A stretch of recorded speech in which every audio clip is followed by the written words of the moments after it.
हाँ जी दोस्तों, स्वागत है आप सबका फिर से हमारे इस YouTube चैनल में। और आज हम लोग जानने वाले हैं बॉलीवुड सिनेमा के एक ऐसे कलाकार का जिनका घर हमारे घर से लगभग 15-20 किलोमीटर की दूरी पे है। वो दिखावे की और फैशन वाली लाइफ से ज़्यादा सिंप्लिसिटी में बिलीव करते हैं। छुट्टियों में गोवा जाने के बजाय वो गांव में जाना पसंद करते, किसी रिजॉर्ट में आराम फरमाने की जगह बगीचे में पेड़ के नीचे खटिया पे सोना पसंद करते हैं। जितने भी फिल्म्स इन्होंने किया है, चाहे वो कन्नड़ मूवी हो जिसमें डबिट किए थे, ये रन मूवी हो या फिर मिर्जापुर सीरीज का कालीन भैया का रोल हो, हर एक रोल में इन्होंने अपना छाप छोड़ दिया है। नाम है पंकज त्रिपाठी। इनका एक्टिंग ऐसा होता है कि लोग कहानी भूल सकते हैं लेकिन इनका कैरेक्टर नहीं। पंकज सर बहुत ही संघर्षशील व्यक्ति है, मेहनती आदमी है। जो कुछ भी इन्होंने अपने जीवन में कमाया है सब एक्टिंग के जरिए कमाया है। चलिए शुरू से जानते हैं इनके बारे में। पंकज त्रिपाठी का पूरा नाम पंकज त्रिपाठी ही है। आप अपने हिसाब से श्री या श्रीमती जो भी है लगा सकते हैं। इनका जन्म 5 सितंबर 1976 को बिहार के गोपालगंज जिला में बेलसर नाम के गांव में हुआ। इनके पापा का नाम बनारस तिवारी और माता का नाम हेमवंती तिवारी है। और इन लोगों के 4 बच्चों में सबसे छोटे हैं। आप अगर गौर से सुने होंगे तो आपके मन में एक सवाल उठ रहा होगा कि परिवार में माता तिवारी है, पिता तिवारी है, तो ये त्रिपाठी कैसे हुए। तो इसके बारे में भी एक रोचक कहानी है। बात है 9th और 10th क्लास की, जब ये एग्जाम के लिए रजिस्ट्रेशन फॉर्म भर रहे थे। एडमिट कार्ड के लिए रजिस्ट्रेशन भरा जा रहा था। इनको लगा कि बेलसर गाँव में पूरे 2 लोग ही त्रिपाठी लिखते हैं। एक इनके चाचा जो कृषि पदाधिकारी है, सरकारी जॉब में है, और इनके एक बाबा दादा जिनको बोलते हैं वो प्रोफेसर बन गए। तो हम भी त्रिपाठी लिख देते हैं, हो सकता है हमारा भी इन लोग जैसा कुछ ना कुछ हो जाए।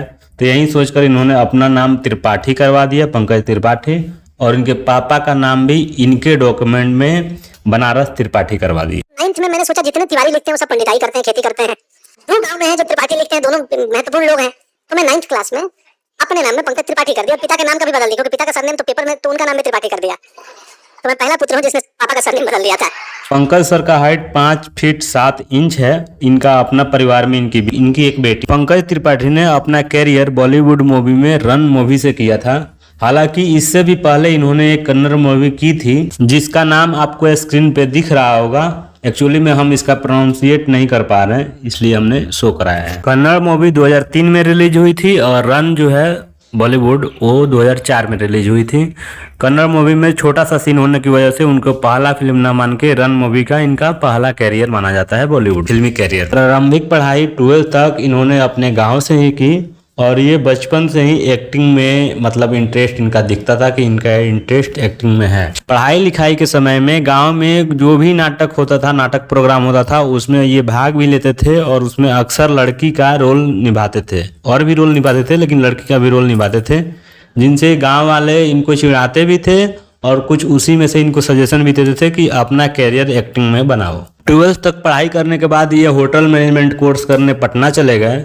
और वहाँ पे कोर्स करने के दौरान में इन्होंने पैसा भी कमाया। मोरिया होटल में काम करके 7 साल उन्होंने वहाँ पे काम किया। मोरिया होटल का एक बड़ा ही दिलचस्प कहानी है। जब मोरिया होटल में काम कर रहे थे ना, तो उस समय मनोज वाजपेयी उसमें रहने के लिए ठहरने के लिए गए हुए थे।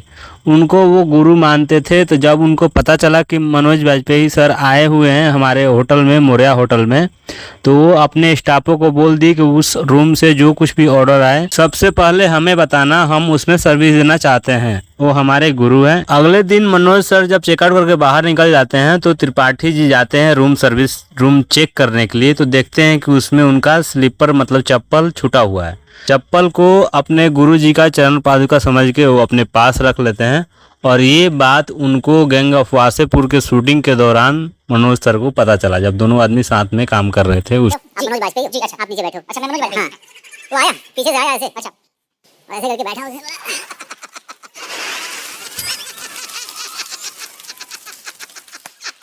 मनोज भाई एक बात बताएं, यहाँ बता, आप पटना मौर्या में आके रुकते हैं ना? हाँ रुकते हैं। एक बार आए थे तो कोई सामान आपका वहाँ से गायब हो गया था क्या? मैंने कहा कि हाँ मेरा चप्पल एक बार जो है मिला नहीं मुझे। अच्छा हम वहाँ काम करते थे। अच्छा और चप्पलवा हम ही लेके चले गए। उस समय ये छात्र संगठन में भी भाग लिए। 1993 में मधुबनी में स्टूडेंट पे गोलियां चलाई गई थी, जिसमें कि सरकार के खिलाफ खूब हो हल्ला किए थे। उस समय लालू प्रसाद यादव की सरकार थी और उसमें पुलिस ने उनको हफ्ता दिन के लिए पटना में जेल में बंद कर दिया। क्रांतिकारियों को सेपरेट सेल में ही रखा जाता है। रीजन ये है कि ये जहां भी रहेंगे अपना टीम बनाने की कोशिश करते रहेंगे। इस वजह से पटना में जब रहते थे उस समय वो साइकिल से कहीं भी नाटक प्रोग्राम होता था तो जाते थे देखने के लिए। उस समय उन्होंने एक टीवी शो देखा था, नाटक देखा था अंधा कुआं नाम से, जिससे उनको बहुत ही प्रेरणा मिलती है। एक्टर बनने का मन में जिज्ञासा उठता है और एक्टर बनने के लिए NSD जो दिल्ली में है, नेशनल स्कूल ऑफ ड्रामा, उसमें एडमिशन लेते हैं। एडमिशन के दौरान भी सुने थे कि एक बार वो छट गए थे, फिर से एडमिशन लिए वो। NSD से ग्रेजुएट होकर वो मुंबई चले गए अपने वाइफ के साथ। वाइफ का नाम मृदुला त्रिपाठी है और जिनका शादी 2004 में हुआ था। महीनों स्ट्रगल करने के बाद से इनकी एक्टिंग वाला लाइफ शुरू होती है। 2003 में इनका एक कन्नड़ मूवी आती है। इसमें बहुत ही छोटा रोल होने की वजह से उसको नेगलेक्ट कर दिया जाता है। नेगलेक्ट बोले तो इनको उतना कोई नोटिस नहीं करता है। उसके बाद से 2004 में इनका एक मूवी आता है रन और ओमकारा। इसमें इन्होंने छोटा छोटा ही रोल किया लेकिन नोटिस में आ जाते हैं कि हाँ कोई एक्टर है, अच्छा काम कर रहे हैं। ओमकारा 2006 में रिलीज हुआ था।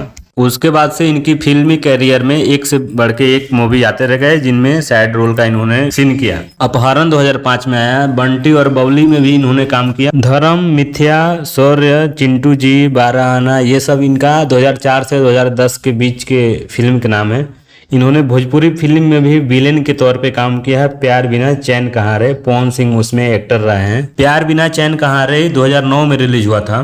पर्सनली इनका कटाक्ष वाला सीन बड़ा ही सॉलिड होता है। वाल्मीकि की बंदूक ये एक शॉर्ट फिल्म है। रावण में भी काम किए इन्होंने, आक्रोश में भी काम किए, चिलर पार्टी में भी काम किए। ये सब इनके 2010 और 11 के टाइम की फिल्म है। उसके बाद आता है 2012। पंकज त्रिपाठी के ऊपर बायोग्राफिक वीडियो बने और 2012 के समय की बात न हो, ये ठीक नहीं है। उसमें 2012 में इनका समय बदलता है और फिल्म आता है गैंग ऑफ वासेपुर पार्ट 1 और 2, जिसमें वो सुल्तान कुरैशी का रोल निभाते हैं। दबंग 2 में भी काम किए उन्होंने, वो भी 2012 का फिल्म है। और उसके बाद से अग्निपथ में भी काम किया है इन्होंने। ये 2012 की इतनी सारी फिल्मों में ये बहुत ही हिट रही फिल्में। और गैंग ऑफ वासेपुर में सुल्तान कुरैशी वाला जो रोल रहा है ना पंकज त्रिपाठी का, ये रोल डायरेक्टरों के डायरेक्ट नजर के सामने आ जाता है और इनको एक से बढ़ के एक फिल्म की ऑफर आने शुरू हो जाती है। 7 मिनट में ही लगने लगा हमको कि ये ज्यादा लंबा बायोग्राफिक बन गया है वीडियो। खैर थोड़ा सा और कुछ वजह है इनके बारे में बताने को। सुल्तान कुरैशी के रोल का भी एक रोचक सी कहानी है। जब अनुराग कश्यप ऑडिशन ले रहे थे ना तो उसमें भी ये छट चुके थे, लेकिन फिर भी किसी के पैरवी की वजह से इनको रख लिया गया और उसके बाद से ऐसा काम करके दिखाया कि ये चमक गए उसी फिल्म। पूरे देश भर के नजर में आ गए कि सुल्तान कुरैशी के रोल में जो पंकज त्रिपाठी ने काम किया है ना, बड़ा ही सराहनीय है। पंकज त्रिपाठी ये भी बताते हैं कि एक बार की बात है जब उनकी माँ की तबीयत खराब थी और पटना में नंबर लगा के ये लोग इलाज कराने गए थे तो डॉक्टर ने पैसा लिया ही नहीं और नंबर के लिए जो भी पैसा लगता है ना वो पैसा भी रिटर्न आ गया इनके पास। फेमस होने का ये भी फायदा है। और जब इनके पापा को पता चला ये बातें तो ये गाँव भर जाके, मेरी माँ बीमार थी और मैं मुंबई में रात को 1 बजे परेशान हूँ तो मैं पहुंच गया पटना सुबह की फ्लाइट लेके। डॉक्टर ने माँ को देखा चाहिए है और मुझे देखा और डॉक्टर रुक से गए। सुल्तान क्या बात? मैं बोला हाँ सर। बोला नहीं 1 मिनट रुकिए, आप बैठिए। और वो ऐसे करने लगे, बोले आप आए हैं? मैं बोला जी मेरी माँ है ये। तो आपने बताया क्यों नहीं? मैं बोला बताने की क्या जरूरत थी, हम तो नंबर लगा के आए हैं। कोई बात नहीं माता जी बैठिए। पूरा इलाज किया, हमें बाहर छोड़ने आए। हम लोग बाहर आए तो उनका असिस्टेंट लौट के आया, जो पैसे लिए थे वो लौटा दिए। और जब ये किस्सा मेरे बाबूजी को मालूम चला कि डॉक्टर ने पैसे लौटा दिए, वो गांव में सबको जाके बताते हैं। ABCD, anybody can dance, Rangrez, Fukrey, Anwar Ka Ajab, किस्सा, माझी, जनता भी इस जनार्दन, देसु केटला ये तेलुगु मूवी है। ये सब 2013 का फिल्म है। गुंडे सिंघम रिटर्न्स ये 2014 के मूवी है। Manjhi the mountain man, life biryani, Masaan, Dilwale ये 2015 के हैं। Nil Battey Sannata, global Baba, mango dreams ये अंग्रेजी फिल्म है। इन्होंने इंग्लिश फिल्म में भी काम किया है। ये 2016 के हैं। इसके बाद से हर साल इनकी अलग अलग फिल्में आने लगी।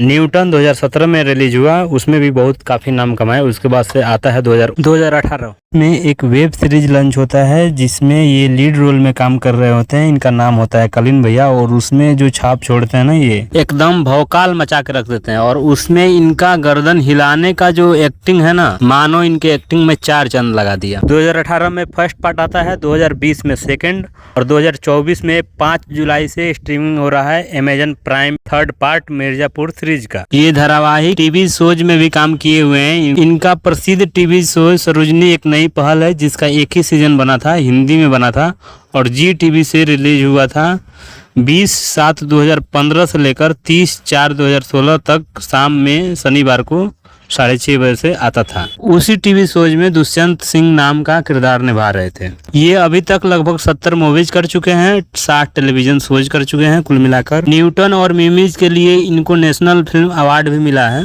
आज के डेट में ये 27 प्रोडक्ट के ब्रांड एम्बेसडर हैं। इनकी आने वाली फिल्मों के बारे में बात कर ले तो ठग लाइफ है, तमिल में है, ये अक्टूबर 2024 में रिलीज हो रहा है। स्त्री है, इसका डेट ना, उसके बाद से अभी तो पार्टी शुरू हुई है, ये 15 सितंबर 2024 को रिलीज हो रहा है। मेट्रो इन दिनों 29 नवंबर 2024 को रिलीज हो रहा है और फाइनली मिर्जापुर सीजन 3 5 जुलाई 2024 को रिलीज हो रहा है। ये फिल्मों में जितना भौकाल टाइप के दिखते हैं रियल लाइफ में वैसा है नहीं। इसका इनको रियल लाइफ में नुकसान भी होता है। ये बोलते हैं कि इनको एक बार की बात है कि फिल्म सिटी के अंदर जाने नहीं दे रहा था। रीजन ये था VIP लोगों का विजिट था और इनका गाड़ी अच्छी नहीं होने की वजह से इनको साइड में रख। पंकज त्रिपाठी को बेस्ट विशेष देते हुए हम अपनी बात को यहीं पे खत्म करते हैं। और आपके मन में कोई भी सवाल और सुझाव हो हमारे लिए, आप कमेंट सेक्शन में जरूर बता सकते हैं। आपने हमें इतना समय दिया, थैंक यू।